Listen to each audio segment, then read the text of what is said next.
Hello, everyone, and welcome to the November 2021 Integration Down Under. The big news today is that Melbourne's coming out of most of our lockdown tonight, so I can have more than 10 people at my house next Thursday for Thanksgiving. Unfortunately, I can't fly to Melbourne yet because in WA we're still more exposed. So. Well, our admin is from 6 Pivots stuck in Melbourne now until the 19th or 17th or 19th of December, when she can get back into Queensland without quarantining. Yeah. Yep. So, okay. So tonight we'll go through the organizers, Martin, Dan, Renee, Wagner, and myself.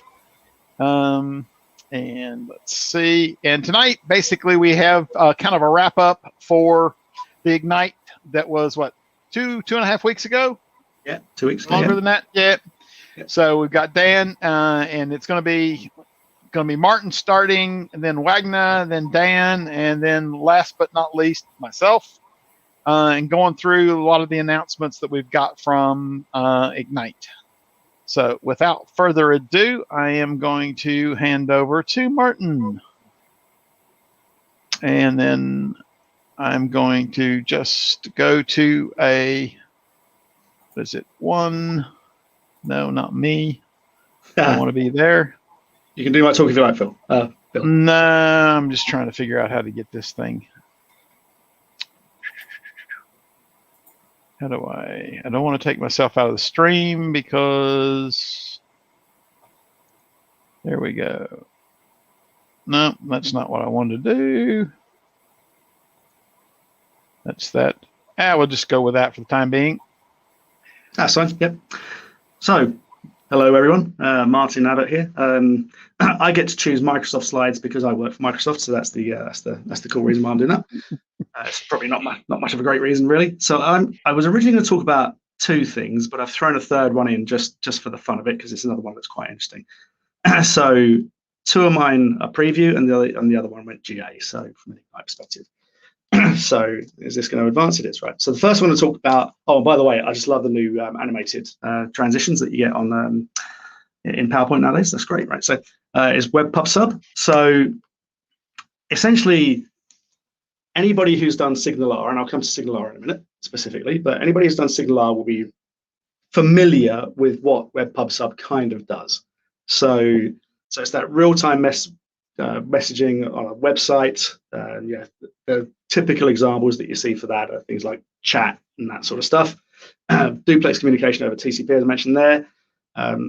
There is, with Web Pub Sub and SignalR, native integration with Azure Functions. So you get to very easily, quickly build a negotiation process and a communication mechanism. But one thing that is different with Web Pub Sub compared to SignalR is this ability for you to support custom sub protocols. So two come out of the box. One is JSON and the other one is protobuf.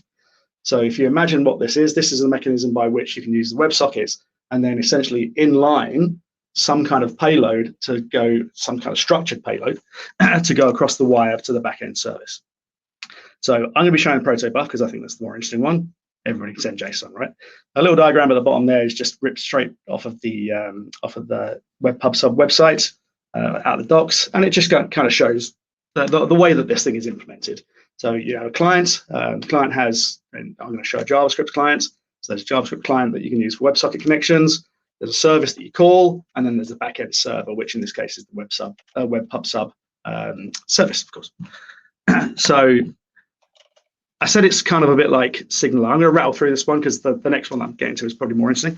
So it's a bit like SignalR, and again, this is straight from the FAQ. So if you're already using SignalR, just continue using it. We have the same conversation every week about Azure DevOps and GitHub. If you're already using Azure DevOps, continue using it. This is kind of one of those as well. If you're already using SignalR, there's no need to actually move to Web Pub Sub unless, and I think this is the key thing, unless you've got that second point there, you want to build your own sub protocol or use the existing ones. So if you want to do binary streams and all that sort of stuff using these sub protocols, it's a lot easier to do that inside the Web Pub Sub side of things. If you go back to the other side as well, to the SignalR, typically SignalR has this fallback mechanism whereby if your browser doesn't support WebSocket, it falls back to service-sent events and then long polling. The very big difference between Webpub Sub and SignalR is Webpub Sub only supports the WebSockets. It does not support the fallback. So if you do need to provide that longer term fallback for older clients, then you still need to use SignalR as well. And of course, the big shout out there is, of course, the top one there, which is around ASP.NET and things like if you're using Blazor, then it's a natural fit just to use SignalR. So what I'm going to do is I'm going to do a little bit of a demo. So I'll show you. Let me just make sure I've got the screen set all up. So here we go. So you see the code? Yes, I hope so. So in much the same way as every other SignalR type application you have, you'll have something that brings in, if you're using the WebSockets, this WebSocket clients. And in a typical scenario, as always, you'll get this connect process, and then an on data, an on close, sorry, an on open, an on close, and an on data. So that's kind of the bits that allow the communication to and from the service. So what I'm going to do is just very quickly look into this WebSocket client, because this is where it starts getting a little bit different. So here we have, let me just scooch up here a bit. So here we have what those equivalents are in the WebSocket client, so the open, the close, and the on message. But because this is using that sub protocol, there's also these bits in here around using protobuf. So here we go. So here's send protobuf. So this is essentially sending a stream to that group. And if we look at the actual way that this works from the perspective of the code, let me just find the right file. So here we have a couple of video elements, because that's the sample that I'm using, a couple of video elements. And the code just basically essentially just writes the information to those video elements. So if we look here, query that receive, write out the object. And then I think down here on protobuf, so just trying to find where it is. I did look through this code earlier on, and there's the other video element. So share video, and then there's the query and the send. So what I'm going to do is Wagner has very kindly offered to help demo this. I'm just going to quickly go to another screen. There we go. This is just a sample that I took directly from the samples that are available in GitHub. So if I just put in my name, and I'm going to connect. Hopefully this all works. This is running locally on my machine. And what Wagner is going to do, I've exposed this endpoint on my machine using ngrok, which if anybody doesn't know ngrok, just look it up. Essentially, it's a TCP tunneling tool that allows you to tunnel your local device through to an endpoint that's represented in the cloud of ngrok servers. So if Wagner has hopefully connected and waiting for you. You're waiting. Oh, there you go. So I'll type in Wagner's name. I'll call him. He'll accept that call. And then all of a sudden, fingers crossed, we'll be able to share videos. There you go. That's nice and easy. So this is real-time video streaming through WebSockets. So that all works very well. So that's just a really cool and simple sample. I wouldn't be doing that kind of stuff on a proper video, right? So yes, it's live. So if we go back here, this is how it looks in the portal. So if I go into Webpub Sub, again, it's very, very similar to SignalR in a lot of ways. So you have keys that you use to then send and communicate with. So there's some keys here. They'll be on the video, of course, but I'll be deleting this straight afterwards, so it won't really matter. So in much the same way, this runs in kind of like an app service. So it runs in much the same way as networking, supports private endpoints and so on and so forth. So you can do this over your own network if you really want to. So that was that one. I wanted to rattle through that one because there's way more interesting stuff than that. And I'm going to spend a little bit more time on the next one. And that was this big announcement around container apps. So I think this did quite a lot of rounds on Twitter. So if you follow any of us on Twitter, I'm sure we all bounced around this particular thing. So what are container apps? Well, that just stops that rather than moves the slide forwards. So I think we're all aware of some of the containerized services that already exist in Azure, right? So here's some great examples. The platform services. So you've got container instance, app service, functions, logic apps, API management, event grid, cognitive services. There are others. I think probably if we look at those ones in the middle there, they're what contain essentially the functional components of Azure Arc for app services. So that's the ability to run any of these workloads as containers in your own Kubernetes cluster somewhere else. So all these things can run natively inside AKS, so Azure Kubernetes Service, and other, insert your Kubernetes flavor of choice, including on premises, AWS, GCP, or anywhere. These can run anywhere and be managed from from Azure. And I think it's probably worth a completely separate presentation on Azure Arc at some point as well, as it is on containers, container apps rather. So I'll rattle through this, and apologies, I will be rattling through it. We've already got a comment. Let's have a quick look at that comment. It's just if you have any questions, right? Fine. But that's just the platform services. There is the ability to run managed Kubernetes in a couple of ways as well inside Azure. And the two that I've called out here, of course, is Red Hat OpenShift. So if you come from a Red Hat background and you already have Red Hat OpenShift on premises, it's relatively straightforward to uplift that and run that in the cloud using a fully managed service. We call it first party. It's kind of first and third party service, which is called Arrow. So Azure Red Hat OpenShift, and that's a fully managed version of Red Hat. OpenShift. And we also have Azure Kubernetes Service, which is probably one that you may be more familiar with.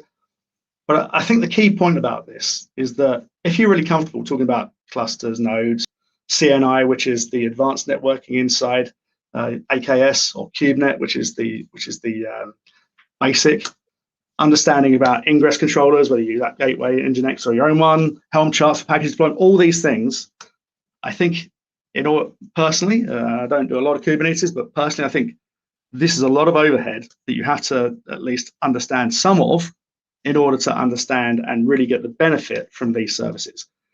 And I've just called out a few things at the bottom there. Kubernetes is obviously one of them. Helm charts for package deployment, Envoy as a service proxy, CNI for networking, Prometheus for monitoring, Core DNS, and I mentioned Keda at the end, which is event-driven autoscaler. But the main point here really is that Kubernetes in and of itself comes with the overhead of trying to understand the platform. So I always say to customers that if you're working on premises, you probably need between 7 and 9 people to help run your Kubernetes clusters on premises.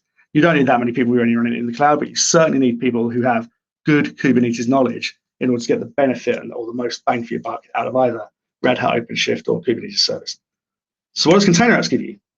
So Container Apps gives you that abstraction that sits above this and removes not all of it, but a lot of this other stuff that you need to know when you're running Kubernetes yourself, and it just abstracts that stuff away from you. So for me, I think this is great value. So what does a container app look like? Excuse me, just have a drink. So container app starts at the environment level, and what an environment is, it says there, many related services. You run many container apps within inside an environment. The applications live within the same virtual network. You don't have to worry about the virtual network. All that's abstracted away from you.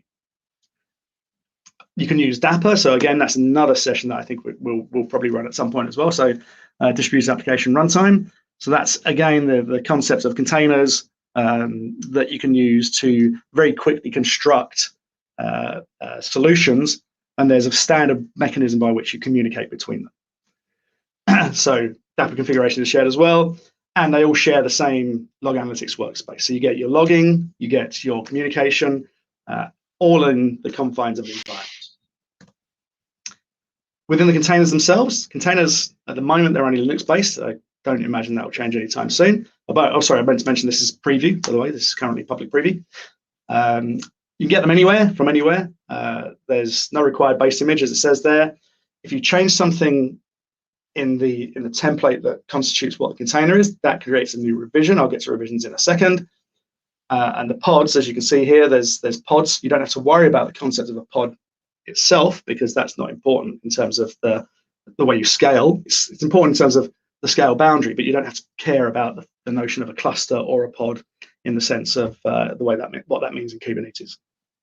But they share disk and network resources, so there's no need to think about how you share resources across applications and so on and so forth. All that stuff is abstracted away from you. So again, for me, this as a person who likes Kubernetes but doesn't have time to go very, very deep on it, this just puts that level of abstraction above it, and it just makes life a lot easier, I think. So what is a revision? So we have an environment, which is a set of applications. We have a container app, which is obviously a number of containers. And then we have revisions of those containers, which obviously, by the virtue of the name, implies that that's more of a version type situation. So when you create versions or a new revision, that's where your scale boundary is. So when you create a version, you tell it how many scale units you want to go to. You can scale right down to 0 or up to any number. Right now that's limited, but one assumes that as this goes more GA, that there'll be some ability to scale to much larger volumes, which may need, I guess, support tickets in order to do that. But the other great thing about this is you can use it really easily, and think about the way that you can do this also in terms of app service and different slots in app service. With different slots in app service, you have that ability to do a VIP swap very quickly to get that blue-green deployment, so you don't get downtime. But you also have the ability to direct a certain proportion of traffic from different versions, so you can do your testing, or indeed just do things like special offers to certain people. So you get that same kind of functionality inside a container app with different revisions, which I think is very cool. And of course, we couldn't have a conversation about Kubernetes if we didn't have a conversation about microservices, because everybody talks about the two things in the same breath. So again, just condensing down what the various parts of the container app architecture are. So independent scaling. I haven't really mentioned scaling, but the scale, other than it's a slider in much the same way as you get inside other platform services. But it supports HTTP, obviously. So if you get too many inbound requests, it will scale out. But it also supports any KEDA. So that's the Kubernetes event-driven autoscaler supported event. And there's lots and lots of different versions of that. So there's things like service bus.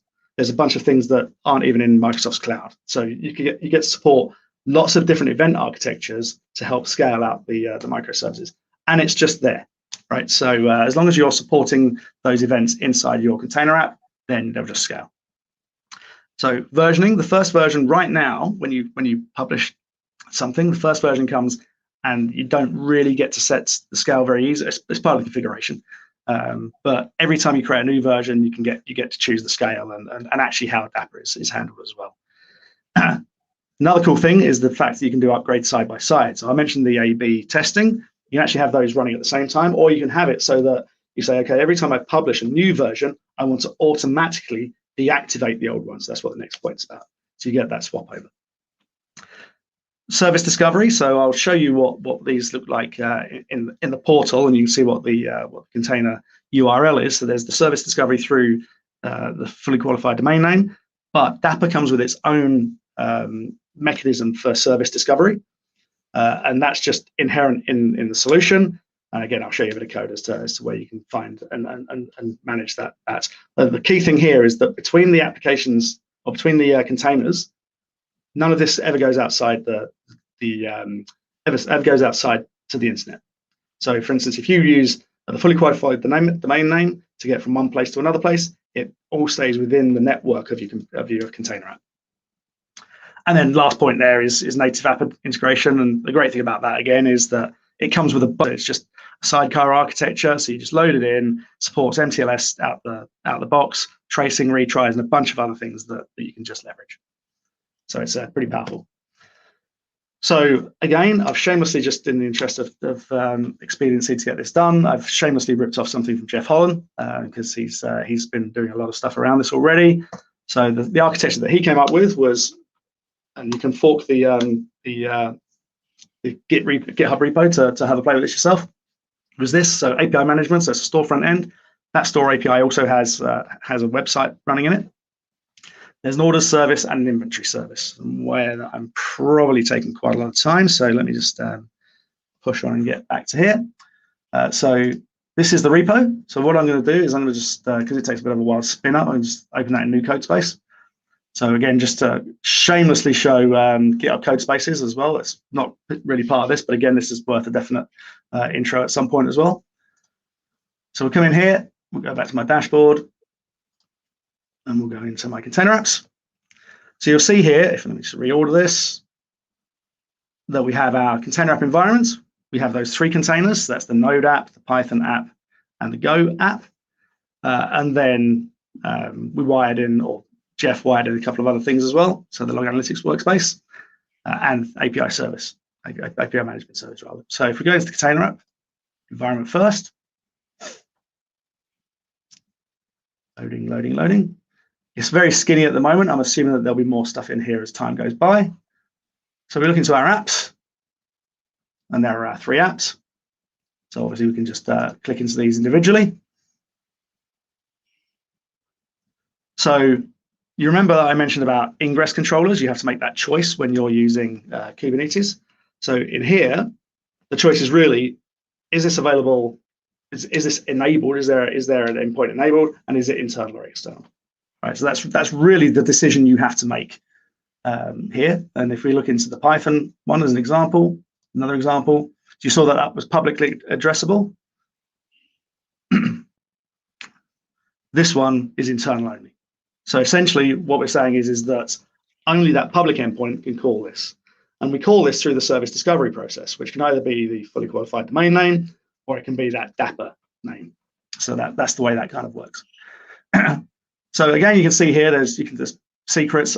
There is talk about, or there is already, the time this goes to general availability, that those secrets will actually be able to call things in from Key Vault. Right now, it can't do that. You can tie this all into a deployment process through GitHub. If we go to this revision management as well now, we'll see that I've got just the one revision there, and this is where I can change the proportion if I had more than one revision. If I go to create new revision, so this is where I can set my scale. So at the moment, it only scales up to 10, but so I can set the scale and I can add my scale rules. And of course, these scale rules can be event-driven or based on HTTP. So HTTP, an Azure queue, or custom. Custom would be where you put in your key to scaling. And then let me just close out of that, cancel that, and then just go to Dapper. So right here, so Dapper is enabled for this particular one, and it's using a Dapper sidecar to store the state of this particular app in Cosmos DB. There's a state management Dapper sidecar container for storing stuff in, or configuration rather, for storing stuff in Cosmos DB. There's also Cosmos DB in this as well. So if we just go back here, and I'll just quickly run this just so you can see it working. Stand by, Node.js. Right, here we go. This is a very, very basic website. In the interest of taking a lot of time, I'll just, it's taking too long. So we'll just go back to the API management side of things. I want to make sure that everybody else gets their fair time and have to talk about their stuff. So this is all just published through ARM deployments, or Bicep in this particular case. So if we go in here, we can see that there is a store API, and this store API just backs off against that node app. So let me just check to see if this has finished loading. It has. Let's cancel out of that because it's already done. Yes, go away. Right. So if we look at just some very, very quickly look at some of this code. So we will see in here very, very typical stuff, routes to specific endpoints. So if we look at one of these endpoints, for instance, look at the orders one, we can see here at the top, we're using the Dapper sidecar, which is based on this particular URL. So essentially what that's doing is that's saying this particular service is available localhost because it's available actually within the environment itself or within the app itself. So I can just call directly into that app using localhost because that's the name of the Dapper sidecar location. We could just as easily have used the fully qualified domain name there if we weren't using Dapper, and that would still work. So that's kind of how that works in terms of the functionality. But in terms of everything else, let me just move on to my final one.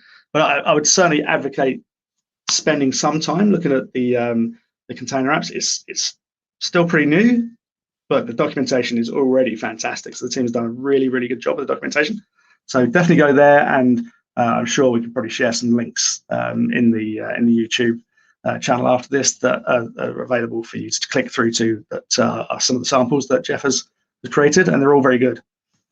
But the next thing I wanted to do just very quickly, and this will be a 3 minutes blast through, is Chaos Studio. So for me, this is one of those things that I wasn't really expecting. So anybody who's probably got some knowledge around the Netflix architecture and so on, knows about Chaos Monkey, the ability to throw things into the architecture almost in a live environment and go, okay, you know what? Let's say that HTTP endpoint is down in that zone, and just see how see how things recover and see how the solution scales and does what it needs to do. So Azure has now has its own Chaos Studio. Again, this is very much a preview product. So some of the things are a little bit creaky around the edges, but it does give you that opportunity to run experiments, is the phrase they use, to test resilience over faults and specific actions. And I'll just give an example of some things that you can put in there. So you can say, okay, I'll put some time delays. Like you can create CPU pressure and memory pressure and disk pressure on specific VMs, for instance. Create DNS failures. That's a great one. You know, somebody changes a DNS entry. Happens all the time, right? And as people always say, it's always DNS. So the ability to actually throw that into your solution and make sure that things come out and it all works is very useful. And I like the NSG rule change again, because that's one of those people always change firewall rules, and yeah, so very often that's another one of the reasons why things just suddenly stop working. Oh yeah, Chaos Grenade. Yes, so that's a nice little gift there. So just very quickly again, in the interest of expediency, let me just go to the right screen. Yeah. So here we go back to my dashboard. So I create a bunch of VMs. You need managed identities to work for the VMs. So a bunch of VMs, VM scale sets. There's Cosmos DB, because Cosmos DB is also supported. Some things aren't supported yet, so there's nothing like Service Bus, which I think probably will come over time. But if we go into Chaos Studio, so just about another 30 seconds. Once this loads, I'm on the Wi-Fi in the office.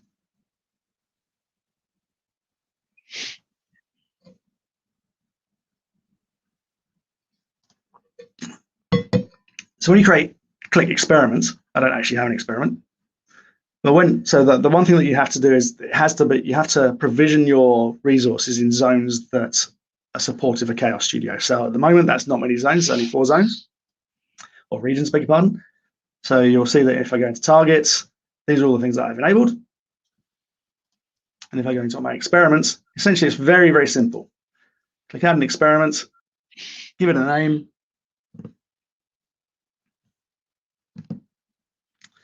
So let's chuck it in the right resource group. I won't actually click through this. I'll just make sure it goes through. Give it a name, my experiment. Spelled right, look at that, that's quite good. And then when you go to the experiment designer, in much the same way as anything else, you just choose different steps, choose parallel branches that will run at the same time, and then you just start clicking through and adding what you want to do. So I could go in here, okay, what I want to do is in this particular step, I want to say add CPU pressure to one of my VMs. So I just choose what I want to use. So I know where's CPU pressure. CPU pressure. If I want to use it on a specific instance of a virtual machine scale set, I can do, or I just choose target resources. So you can imagine if you've got many things in your scale set, you may want to really, really load one of them to make sure the others pick up. And I can choose my VM. Right? So I can choose my VM, click add, and then eventually I can review and create this, and then essentially I just run this, and that starts injecting all these faults over time into your environment. And then you get to test it, and it hopefully all works. If it doesn't, then at least you know that it doesn't work, right? So I think that's it for me. So yeah, that is definitely it for me. So I shall hand back to Bill. So I think that was more like 20 minutes rather than 15. Thanks again for that. That was good. A lot of things that I've had some ideas on looking at the container apps, because I think that I've had a couple of clients that have done AKS, and one of them was down for almost a week because they had a DNS bug. So anything that will make that easier is going to help. So let me just remove. And I think that's it. For me, I think Kubernetes is one of those things you either love or hate. It's a Vegemite thing, right? And if you're prepared to spread your Vegemite really thick on your toast, then you're gonna and you have Kubernetes, then you're gonna go really deep on Kubernetes. But a lot of people don't need that level of control. So container apps for me, I think we can do a whole session on container apps at some point very, very soon. Yeah, I think. I'm just calling Kubernetes the containers the new virtual machine. So, okay, so let's add Wagner, and we'll hand over to Wagner for his talk. Any questions? Again, post into the questions part of the YouTube live, and let me hand over to Wagner. Thanks, Bill. So, good evening, everyone. Let's talk a little bit about some of the API management news that came with Ignite. And the two main things that I saw was the new ways to expose APIs, right? So now we have WebSockets coming, the WebSocket support coming to GA, and GraphQL coming into the public preview. Let's take a quick look at what the WebSockets support is. But just as a reminder, what are WebSockets first? Right? Is it the idea of I wanted something that has much less latency, and we know that HTTP, you open the connection, you do the handshake, you send a request, I receive a response, I close that, and then you have to do this whole process again. When you need something that is open and needs bidirectional messages coming back and forth at a much faster speed, that's exactly why we're starting to use something like WebSockets.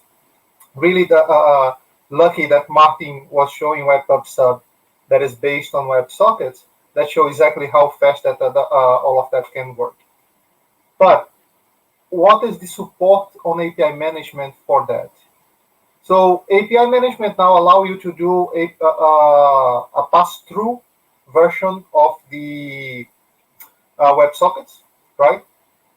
And things like that handshake or that connection that Martin showed before, it's created automatically as an operation, so you're able to connect. And after that, you have the two systems connected to pass a message back and forth. But the difference is that the gateway becomes a proxy. So in the end, what you're doing is you're not creating a connection directly with the server, right? We're creating a connection with the API gateway, and the API gateway is basically just rerouting the messages to the server that you have on backend and having the message back. That handshake operation, because it's a requirement for to create that connection, is something that you're not able to change, but you actually have access to the policies, both the inbound and the outbound policies. So you can put some logic there if you wanted to restrict the connections or to put some extra layer of security before you actually connect to the backend, right? So really, really simple the way that is it implements in the end, and there is nothing better than actually see how it's working. So let's go to API management. And that is a spoiler alert. If I needed to add a new WebSocket API, I just needed to come to WebSocket, to the create WebSocket API, give you like the display a name, the URL, and what is the URL suffix, right? That we're going to be connecting to that. Not going to be doing that right now because I have an API here already created, and I wanted to show you a couple of things. So as I said, that when you're creating that socket, I'm creating that to a free service called PySocket. It creates that handshake, right? And that handshake is something that you're not able to delete or to edit. But if you need, you can actually update the policy and do some of the other things here, okay? Then it connects to the backend on the WebSocket protocol, and with that it goes. What I'm going to show you here is an example of that. First, I'm going to open my console, and I have a specific API here that I call API management, right? I'm going to start tracking, and so far there's nothing happening here. But if I come and do a test and connect, so it's now connected, and you're going to be see really soon that the messages are going to start appear here. So demo gods, make this happen, please. You never not polite with demo gods, right? So this should be hitting. Damn it, I didn't start tracing. Sorry, everyone.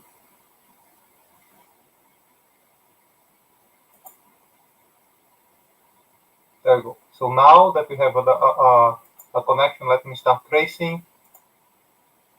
And please again. There we go. So we're connecting, right? Really simple. We can see that we're receiving messages from that, but that is just from the API management into the to the backend. Would that work if I'm using the API management endpoint? Of course, it's going to be working. And here is like another one. We're now connecting to our API management on the Pi socket. That is the address that I gave. One thing that you needed to see here, because headers are not supported on that protocol, you have to pass your subscription key as part of the string, right? And this should be coming from Postman.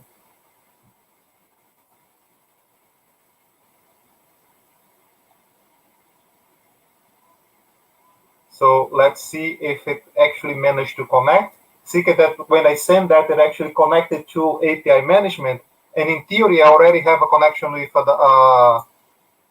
PySocket. So let's see what's happening there. So we have the message from the backend when we're doing the test, but we also have the connection from Postman, and somewhere, and it says here that I have 3 connections, right? Because I tried twice, and then I also have the one from Postman. What I'm going to do now is I'm going to create a new key, so I can create just to show how simple it is to create a new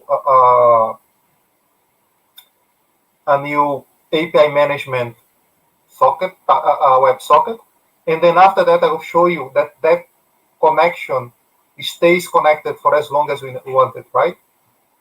So if I come to API keys, generate a new API keys. This is integration, no wonder. Random region, generate key. So if I look at that, I'm going to copy the endpoint. Okay. And if you're coming back to add an API, another WebSocket, I just needed to say integration down the demo. The endpoint is going to be that, right? The suffix now is going to be integration down slash socket.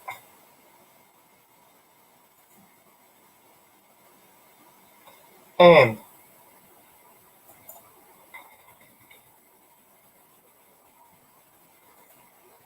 that's pretty much it, right? Everything that I needed to do. If I go to test and get the address here just to test, and if I coming back to that console and say, let's see API management, start tracking. I still have 2 connections with the API management, right? If I send another message from Postman, since it's still connected, this coming much later.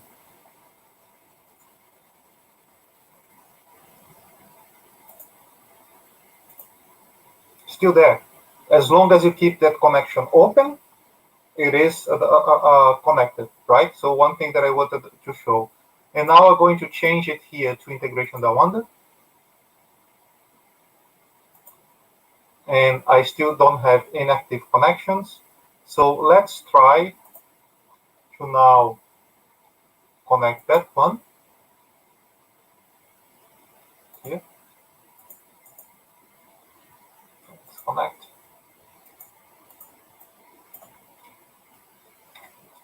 To the integration Dawanda socket.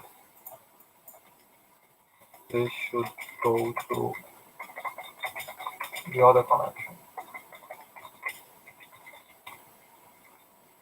And then I connect it and I send. Let's see if it's that one now has anything connected.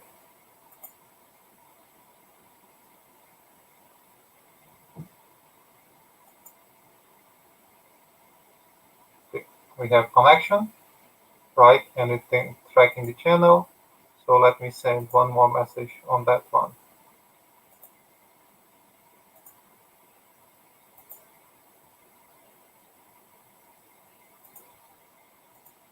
There we go. That should be going to the other connector. So the WebSocket, really simple way to connect, something that the API management didn't have support before, and make our life like bringing the even closer to the parity for all the other API management solutions that are in market, right? But it doesn't stop there. We also have the GraphQL. GraphQL is basically a way for you to query your API. So it's a form to both creating a query language for your APIs, but also a way to create a runtime for that query execution, and a standard way to describe the data that your API presents, right? All of that puts together in GraphQL. How API management supports that? So it allows you to import the GraphQL APIs. It allows you to apply policies on the inbound and outbound to secure your API or to adjust that. It allows you, as long as you have the schemas available when you're importing that API, or you have a file that presents your GraphQL schema, to import that and allow you to discover that as part of the testing, right? We needed to know, to understand that GraphQL is still in preview, so there is a whole lot of stuff there that's probably going to be improving over time. But again, let's have a quick check on that. Sorry, just let me go back one. There we go. So let's take a quick look at the demo for GraphQL.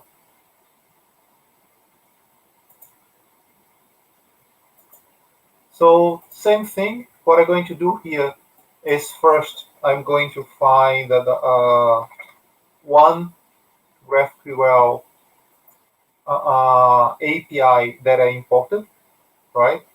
And also import that. It's going to be showing you like all the structure that you have, your queries, your mutations, your subscriptions, and each one of the schemas that allow you to do things, right? But one thing that I found quite interesting is it actually allows you to explore your GraphQL API from here. And for someone like me that didn't know much about that, I could say that I actually want continents, and on the continents I want the name, but I also wanted the countries. And on countries I want the capital, I want the name, and I want the currency.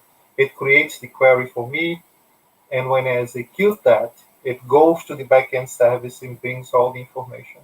So I not only able to use the API management, but also be able to generate queries here and help. So my developer is going to have a much better time understanding the GraphQL and creating queries for that. What if I wanted to put some kind of filters? So I can say, give me all of that where the codes equal SA for South America, right? If I run it again, then it brings me just the South America ones. And I could do something similar. I could say where country code equals BR, probably, and that's only going to give me Brazil. But the same way that we did that, I can also go to Postman or to any kind of client, and I call that HTTPS API/countries, right? I'm passing the common headers, I'm passing my application JSON, and I'm passing my OCP APIM subscription key. If I had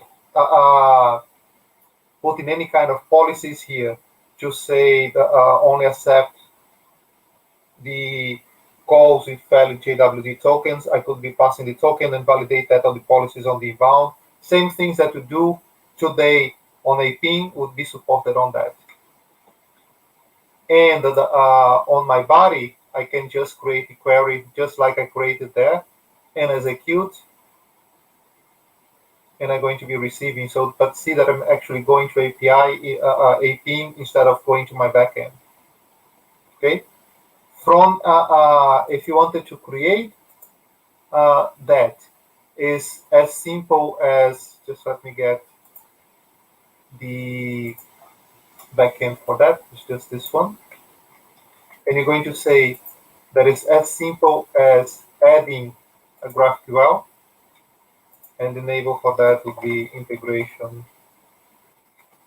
I wonder the GraphQL is going to be the same one, just so easy for us. But integration, I wonder is that GraphQL, and it's going to be creating all of that.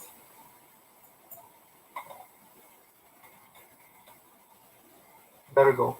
I have my integration. I want the GraphQL with all of those things,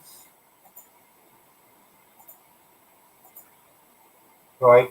And I can process my policies and all of that. So if you go to the GraphQL schema editor, you would be able to adjust your schema if you have if you're creating that from scratch, or if you needed to make some changes, right? And the inbound, backend, and outbound processing is for all the API calls, because it's is one simple call, just passing the query. Okay. So that is pretty much it from API management. Two really interesting new features that we have that we didn't have before. And I remember being on meetings with clients and having to change the approach of interfacing everything using API management, just because we didn't have support for WebSockets in some cases, or GraphQL on some others. Right. Thanks very much for that. That was good. Yeah. So if you wanted to look at some references, we have the WebSocket documentation. You can just go to that. Is going to redirect you to Microsoft Docs, and the same thing for the GraphQL. And with that, back to you, Bill. Thank you very much. And now I'm going to take and add Dan to the stream, and Dan's got a messaging update. So I will turn it over to Dan, and we'll go from there. Thanks very much, Bill. Okay, so the two areas that I'm going to be talking about are Event Hubs and Service Bus. So we'll start with Event Hubs. And big announcement there was that Event Hubs Premium is GA. So Premium is actually a new tier offering that sits in between standard and dedicated. And as you might imagine, it offers better performance than standard and predictable latency. Then you might think, well, wait a minute, isn't that what dedicated does? Well, yes, but the difference is that premium is still multi-tenant rather than dedicated, which is single tenant. So it's a much cheaper alternative, but yet it does give you much better performance because it introduces a new 2-tier native code log engine that provides just much better, much lower latency than the old one. So it's kind of an in-between offering. And its billing model is by processing units, or PUs, rather than the capacity units that dedicated works with. And these can also be controlled. These can be auto-scaled by rules if you need to. So it's a dynamic capability.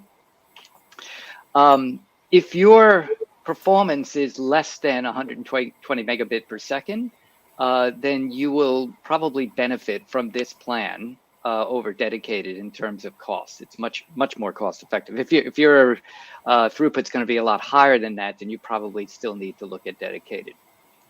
And also, like dedicated, Events Hub capture is included at no extra cost with this.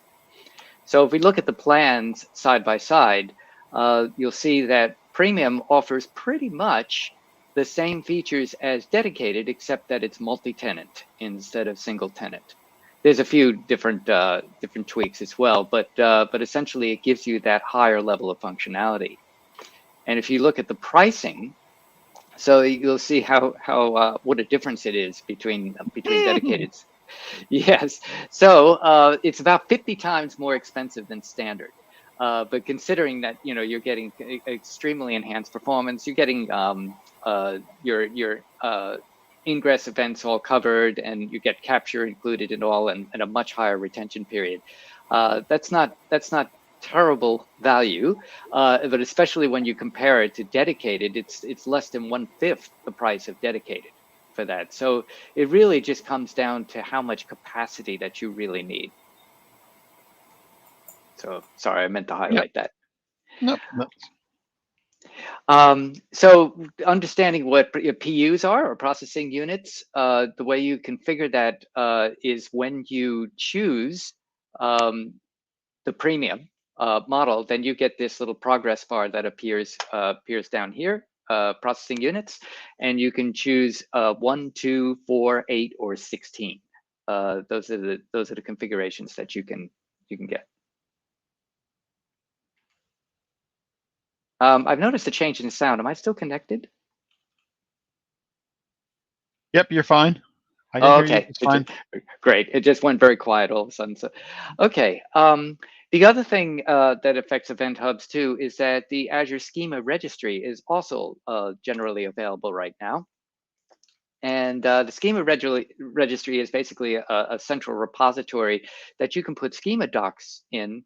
And the advantage of that, of course, is that not only does it allow you to have validation for your event stream data, but by putting it in its own registry and repository, you now make it available to your consumers.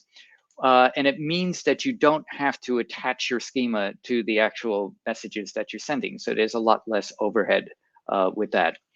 And through the through supporting of schema groups, it also allows you to facilitate schema evolution, because it allows you to independently version your consumers on the schemas. It's based on open standards. In fact, Microsoft has submitted the interface for the Azure Schema Registry to the Cloud Native Foundation's Cloud Events project. So so that's good open standard there that it's trying to support. And I'm really apologize for the really poor resolution on this diagram. I couldn't find a better quality image, but essentially this is just showing the information flow. It starts from the, let me just see if I can choose my laser pointer. So it starts here from the producer, where the Kafka producer serializes the event data using the schema document. It then prepends the schema ID to the payload. and sends that into Event Hub so that when the consumer picks it up, they can use that event, that schema ID to actually pick up the schema and then process and deserialize the event payload. Okay, that's it for Event Hubs. Now just moving on to Service Bus. So the big announcement here is large message support is now generally available. So this is a configurable setting, and you can configure it on each individual entity in a Service Bus namespace. So the configuration limit basically allows you, it enforces it so that you can't post messages larger than whatever limit that you set on that. And it does require the premium tier, but there's no extra cost for using that feature in the premium tier. And what this solves is that in the past, if we wanted to send large messages by way of Service Bus, we had to use something called the claim check pattern. So if you live in colder environments like Victoria, and you might be familiar with, going to the theater or a concert hall, and you don't want to carry your overcoat, throughout the performance and have it on your lap. So you just check it into Coat Check, and they give you a claim ticket. So this is kind of the same thing that you do from a digital point of view. Is the large message payload would be stored temporarily somewhere, and you'd have a property that's the URL for wherever that's stored. That would go along with the Service Bus message. The consumer would pick that message up, get the URL, and then pick up the actual large payload. So it doesn't actually have to travel through Service Bus. And that pattern works pretty well, but of course it comes with some overhead with it, because not only do you have to pay for the storage and also the data egress when you're pulling it out of storage, but there's complexity on both sides for the publisher and the consumer to actually access that storage, to both post the message, to pick it up, and then at some point somebody's got to be responsible for cleaning it up as well. So one really good use case for this is that maybe you have a situation where most of your messages, say 80 or 90% of your messages, are really small enough to just go through Service Bus on their own. But you might have an occasional large message that comes, like maybe a daily roll-up of everything or something that you have to cater for. And going through all that overhead and effort to implement a claim check pattern when 90% of your messages don't need it, is quite inefficient. Another really good use case for this is that with JMS 2.0 compliance that was introduced earlier this year, one of the barriers for some organizations being able to migrate from JMS to Azure Service Bus was large message support, which would have been available in JMS, but not in Azure Service Bus. So those are two things that really benefit from this. So as I mentioned before, you can configure large message support on individual entities. So by default, it will be set for 1 megabyte in size, but you can configure it all the way up to 100 megabyte. So you might not want to make it bigger than you need, because you want to make sure that you don't have people putting in large messages, because it does, after all, affect the latency and the performance. Another way to configure it is, if you've already created it, is that on your overview screen under the max message size, you can see there where the number 1 is that you've got a little change URL, so you can go in and reset what the message size should be for that particular item. So talking about performance, in Premium, you configure messaging units. So clearly you're going to need larger buffer sizes if you're going to implement larger messages. And just as a point of reference here, again, messaging units are configured 1, 2, 4, 8, and 16, I think. So if you have a message unit allocation of 8 or greater for a single queue, you can get a throughput of 50 megabits per second on that queue. Now, one of the interesting things is that when you do topics, the performance impact is not as great, because brokers, whereas queues maintain distinct queues per subscription, with topics, the underlying log for the message contents is shared amongst all the subscriptions, meaning the transfer into the log only occurs once. So with a topic with, say, 5 subscriptions, and you have support for 22 megabyte per second for each of those subs, you're actually getting a total throughput of 110 megabit. And messaging units, just like the processing units in event hubs that I mentioned earlier, they support order scaling, so you can write rules to make that scale as you need it to. And of course, being service bus, everything is very, very reliable going through it. You get, everything is triple replicated to the disk. That can span Azure availability zones. You've got dead letter queues, and service bus is by inherently an exactly once delivery and tracking. So, and there's an article there that I put the link for, that you can access to learn more about the large message support features. Just a couple of caveats to be aware of. It is, as I mentioned, a premium feature only. So you need Service Bus Premium for that. You can imagine why you can't really implement, you don't want to be implementing large message support in a multi-tenant environment and potentially impacting others. Currently, it's only supported for the AMQP protocol, not the SBMP. And of course, the max size, I mean, this kind of makes sense. It's only enforced for the write. So it only restricts what you're able to write to a topic or a queue. There's no restriction on what you're able to retrieve, which makes sense. If you're going to write it, you want to be able to retrieve it. And just obviously keep in mind that large messages can reduce the throughput and increase the latency of those messages. So that's pretty much all I have as far as Azure messaging updates. So back to you, Bill. Thank you very much, Dan. That was good. Now we've got one more, which is me, and I'm going to talk a bit about the updates for Logic Apps. And I don't really have slides, so I'm just going to walk through this couple of things. One of the updates they did was around the Logic Apps standard. You can now pick your storage type to be either Azure Storage or SQL and Azure Storage in the portal. What that means is that it still uses the storage for some of the configuration information, but your logging and state information is in SQL. And why this is important is because when you had consumption-based Logic Apps, you didn't pay for any of that storage activity. That was part of the consumption-based pricing, where when you have standard, you have to have a storage account associated with your standard Logic App. And if you've got high throughput, you're writing a lot of information into that log. So you're going to be up for a lot of storage charges. So what they did is they introduced the ability to do SQL. And the other point about that is that if you want to run your Logic App in a container completely off of Azure, you don't have Azure storage.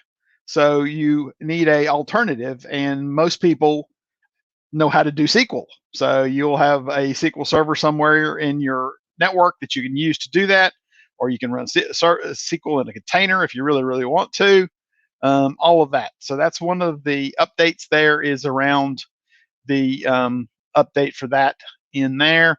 The other one is that, let me just go into here, that you've got in the Logic App standard now, and this will be all of my BizTalk friends will say, thank goodness, you now have the flat file encoder and decoder available in the Logic App standard. And this is one of the features that I've always loved in BizTalk, because basically it worked better than about any other one. I started out my Microsoft career back in the early 90s, and I think I wrote about 7 or 8 flat file encoder decoders as part of that.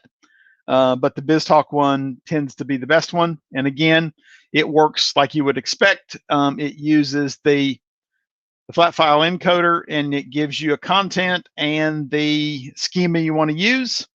And with Logic App Standard, your schema and your maps actually go into your project, so they don't require an integration account.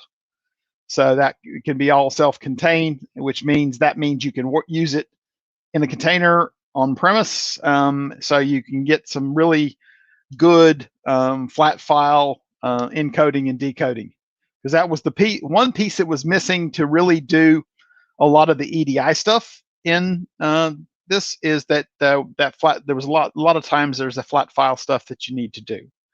The other thing they've done is they've also added a lot more managed identity. The last project I did with Logic Apps consumption based, I didn't have to manage any kind of keys, because I used in the Logic App, I set up the identity as the managed identity. I went into AD and wrote the rules to give my Logic Apps access to Key Vault, particularly app config, also storage. And then now what they've done is they've done it for storage. So you can go in here, and this one is not working for some reason, and I've still got to get to the bottom of it. But basically, if you go in here, you can see that you can do blob storage, and I'll just do a list blob. And then with your connection, you can see it's using the managed identity. And I think from the demo I saw, something's up with this, because the managed identity actually showed you the name of the managed identity, but that may be for the user assigned managed identity, not the system assigned one.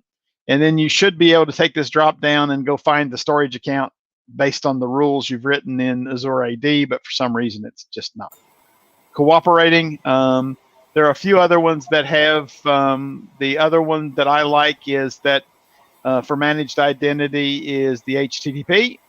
And this is the one I've used a lot, is that you can do here, you can do your authentication, and you can set that up to use your managed identity. And this is, I actually use this to go to Key Vault instead of the Key Vault one, because you don't have to maintain the connector. You just have to maintain the HTTP. So yeah, that's one of the things to look at. I think that's pretty much, I know they were talking about some other things. I think there is a, with the standard ones, they've also got a, let me just go into the designer here. They've got a new SFTP one when that comes up.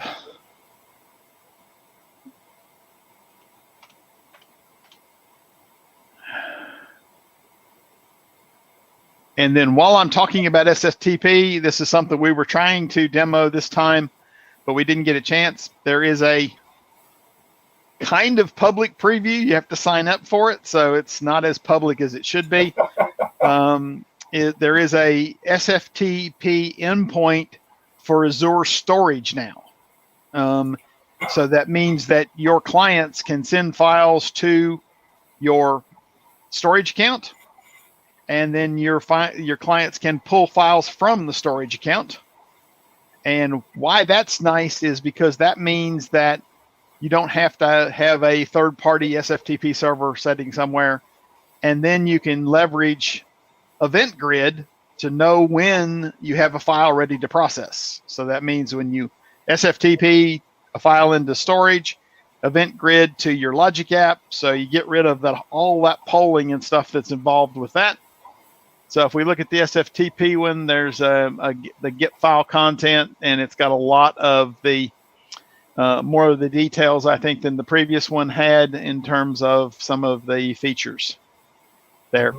So that's most. And that's probably a built-in now, like a built-in connector, right? Instead of the Azure connector. Yep, that is correct. And if we go back here and look at it, I was actually, when I did that, I was looking at just the built-in ones. And I noticed a few extra ones. There's a Cosmos now built in. Mm-hmm. I think that's a new one. There's DB2, IBM host file. Flat file. The flat file one there I talked about. Event hubs. So yeah, there's some an MQ. I know the service bus one. They've got the peak working for stateless, but not stateful. It And has I been. think the reasoning that they give for that is, since it's stateful, you keep the state of the message on your run history. You could use that, right? Yeah. So and there was some other internal problems. So they Yeah, fixed that stateless at least, but then maybe try to do that later. Yeah, no, the one I think that I heard was the fact that because it's stateful, it gets persisted and it may come out on a different server, which screws up the commit to the commit. the token. Yep, that goes back to the service bus when you do the abort or commit. So they're working on some of that stuff now, but that's pretty much what we've got tonight. I thank everybody for attending, and let me just Bill, go to here. Bill, Yep. question there about the flat file stuff. You still Yep. need the BizTalk to create that schema, right? Or is there any kind of tool that you can use out there that allows you to do it without a BizTalk license? Actually, the tools are available, but I just don't know if they have it for the latest version of Visual Studio, because you have the tools for Visual Studio 2017, 18? No, 19. You can 19. Because I just did a upgrade for a customer from 13 to 20, and the actual BizTalk developer tools for Visual Studio is now a downloadable. Yeah. So you just go into the extensions in Visual Studio and you get those without BizTalk. And there's no licensing. No, so there's no license. No. You can. Because, and it was already like similar to that then when they created the integration extensions for Visual Studio was exactly that, right? Yep. But they never upgraded that for the older versions, probably because they are like fully decoupling from BizTalk and then putting on the extensions, as Bill was saying. So you're able to create XSLT maps, like the good old maps, and to create the flat files using just the Visual Studio. It's a pity that we don't have for Visual Studio Code, which is where most of people is using it right now. Yep. So the other one thing I haven't tried is, can you load the BizTalk on Visual Studio Community? That was my next question. Maybe. I don't have a community edition to try it on, but yeah, that would be a way. That would be something to test, because that would help. Because again, that gives you the ability to create your schemas, your maps, and your flat file schemas. The other way is good old Notepad. You could always do it that way, but that's the hard way. Especially when you're talking about those flat files that you don't know if you have to include the last thing or not. I remember every time that I'm creating a flat file, it was exactly the opposite to what I thought at the time, and then I have to revert. So that'll be interesting, because you should be able to run the wizard inside of Visual Studio and create it. So that'll do it. And then do the tweaks and test the outputs. Yep. So so that you can do it, and I mean, to me, that was the thing missing from the standard, because a lot of people wanted to go on-prem with that stuff. To be able to, because I mean I think the file system stuff would support it and things like that. So so they are coming along. There's some stuff, and I think there's a Visual Studio about BizTalk thing on tomorrow morning, early Australian time. Yeah. But no, Visual Studio Live, I think, or not Visual Studio Live, Logic Apps Live. I'd have to look at my schedule, but I think it is. I'm just connecting to the. Well, they're not using the aka.ms. It was aka.ms/LA Live. Yep. I don't. Oh, yeah, it is. No, that's a different one. Yeah, I don't. It would be on the YouTube channel. Yeah, so you could go out and have a look at that.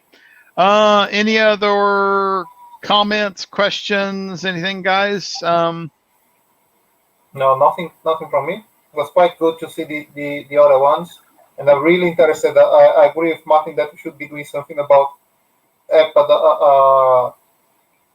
container apps and Dapper at some stage.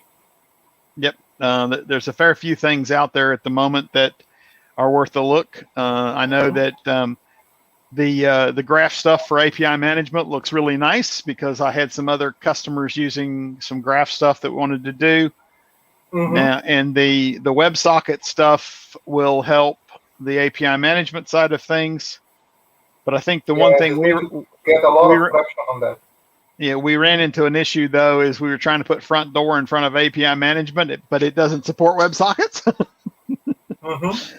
So yeah, there's still a few things like that out there. And yep. So again, from last month too, I'm still working on my EDI stuff to get it up onto GitHub. So sorry about that, guys. It's just been That's okay. that kind of month. I've got a 13-week-old Labrador puppy that's